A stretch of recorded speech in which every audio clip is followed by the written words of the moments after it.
Почитувани, управувањето на Зоран Дамјановски со општина Куманово го следат афери, скандали и сомневања за незаконско работење. Доволно е само да се погледне како работат општинските предпријатија и се ќе стане јасно. Јавните предпријатија се алатка за малверзации, недомаќинско работење и средство за лично богатење на луѓето на Дамјановски за сметка на граѓаните.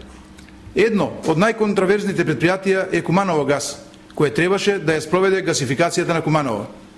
Гасификацијата на Куманово е еден од главните адути на Дамјановски, иако овој проект е бунар без дно.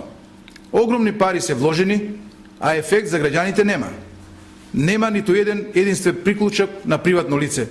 Во 2005 година е формирано Куманово газ, во кое како директор Дамјановски го назначува Миомир Богдановски, братот на екс-пратеникот од СДСМ и директор на ФЗ 17 октомври Слободан Богдановски, а за председател на управен одбор Драган Митевски Миткомерц.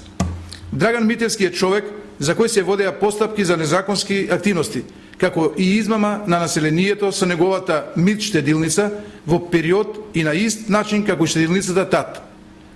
Со вакви луѓе Дамјановски сака да прави гасификација.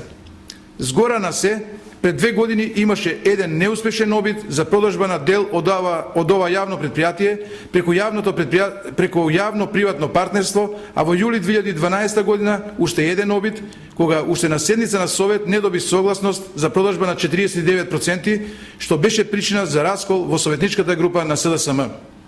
Главните сомневања се дека докапитализацијата на Куманово газ треба да се изврши преку фирмата блиска до Зоран Дамјановски, во која има и грчки капитал. Почитувани, со ова се покажа дека гасификацијата е само уште една сделка од која треба да се офајдат блиските луѓе на Дамјановски.